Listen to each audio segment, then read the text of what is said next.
சுமாரு என்னங்க எடுத்துனாலும் சுமாருன்னு சொல்கிறேன்னு பார்க்குறீங்களா? இந்த வேர்டுக்கு சொந்தக்காரை பற்றி தான் இப்போ நம்ம பார்க்க போகிறோம். ஆமாங்க, இப்போ நம்ம பார்க்க போகிறது மாதவன் என்கிற மேடியை பற்றி தாங்க. இவரோட ரியல் பெயர் என்னன்னு பார்த்தா மாதவன் பாலாஜி ரங்கநாதனுங்க. இவர் ஜூன் 1, 1917 பிறந்தார். மேடி ஆக்டர் மட்டும் இல்லைங்க, ரைட்டர் அண்டு ஃபிலிம் ப்ரொடியூசரும் கூட. இவர் 2 டைம் ஃபிலிம்ஃபேர் அவார்டையும் தமிழ்நாடு ஸ்டேட் ஃபிலிம் அவார்டையும் வாங்கியிருக்காருங்க. நம்ம மேடிக்கு 7 லாங்குவேஜஸ் தெரியுமாமா. நம்ம மேடி 1996 டெலிவிஷன் சேனலில் நடிக்க ஆரம்பித்தார். இவரோட ஃபஸ்ட்டு டெலிவிஷன் சேனல் என்னென்னு பார்த்தா GTV பிரைம் டைமுங்க. அதுக்கப்புறம் இவர் சின்ன சின்ன ரோல்ஸில் நடிக்க ஆரம்பித்தார். இவரோட நடிப்பை பார்த்த டைரக்டர் மணிரத்னம் இவரை அலைப்பாயுதே படத்தில் ஹீரோவாக நடிக்க வச்சார். இந்த படம் 2000 வெளிவந்துச்சு. இந்த படம் மாதவனுக்கு சக்ஸஸ்ஃபுல் ரொமான்சிங் ஃபிலிமாகவும் இருந்துச்சு. மின்னலே படத்தில் சாக்லேட் பாயாக நடிச்சிருப்பார். இந்த படத்து மூலம் தாங்க இவருக்கு மேடின்னு பேர் கிடச்சிது. அதுக்கப்புறம் நம்ம மேடிக்கு பல படத்தில் ஹீரோ நடிக்க வாய்ப்பும் கிடச்சிது. இது மூலம் பல விருதுகளையும் அவர் வாங்கினார்.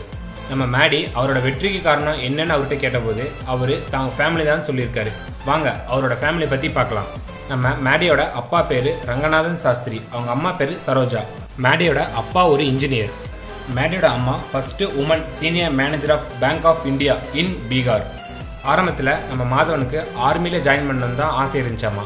ஆனால் இவரோட பேரண்ட்ஸ் இவரை மேனேஜ்மெண்ட் ஸ்கூலில் ஜாயின் பண்ண வச்சு எலக்ட்ரானிக்ஸுங்கிற ஒரு டிகிரியை முடிக்கவும் வச்சாங்க. நம்ம மேடி டிகிரி முடிச்சதுக்கப்புறம் டீச்சிங் கம்யூனிகேஷன் இந்தியா முழுசும் பண்ணிட்டு வந்தார். இப்படி இவர் மகாராஷ்டிராவில் பப்ளிக் ஸ்பீச் கொடுக்கும்போது தான் அவரோட ஒய்ஃப் சரிதா பீர்ஜியை 1991 ஃபர்ஸ்ட் டைம் மீட் பண்ணாராமா. நம்ம மேடியோட ஒய்ஃப் சரிதா ஃபர்ஸ்ட் டைம் மேடி ஸ்பீச் கொடுக்கும்போது போகலையாமா. ஆனால் இவங்களோட கசின்ஸ் தான் இவங்களை ரெக்கமெண்டேஷன் பண்ணி அனுப்பி வச்சாங்களாமா. அதுக்கப்புறம் நம்ம மேடியோட ஸ்பீச் இவங்க ரொம்பவே பிடிச்சி போச்சுங்க. இது மூலம் தாங்க இவங்களுக்கு லவ்வும் அண்ட் டேட்டிங்கும் போக ஆரம்பித்தாங்க. இவங்களுக்கு 1999 தாங்க மேரேஜ் நடந்துச்சு. அதுக்கப்புறம் தான் நம்ம மேடிக்கு அலைப்பாயுதே படத்தில் ஹீரோவை நடிக்க வாய்ப்பு கிடைச்சிதுங்க.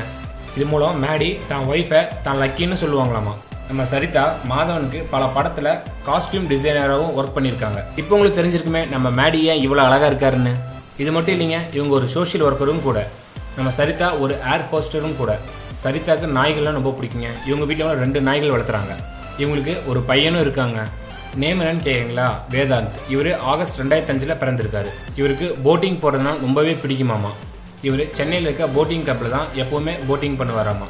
நம்ம மேடிக்கு ஒரு தங்கச்சி இருக்காங்க. அவங்க பேர் தேவிகா. இவங்க குச்சிப்புடி பரதநாட்டியம்லாம் 12 வருஷமாக கற்றுக்கிட்டு வந்திருக்காங்க. அதுக்கப்புறம் இவங்க IITயில் இன்ஜினியரிங் படிக்க போயிட்டாங்களாமா. அதுக்கப்புறம் இவங்க டாட்டாவில் அட்மினிஸ்ட்ரேட்டிவ் ஒர்க்கராக ஒர்க் பண்ணியிருக்காங்க. நம்ம மேடியோட மிகப்பெரிய பலமே இவங்க தாங்க. நம்ம மேடியோட தமிழ் சினிமாவோட பெஸ்ட் ஃப்ரெண்டு யாருன்னு பார்த்தா நம்ம சூர்யா தாங்க.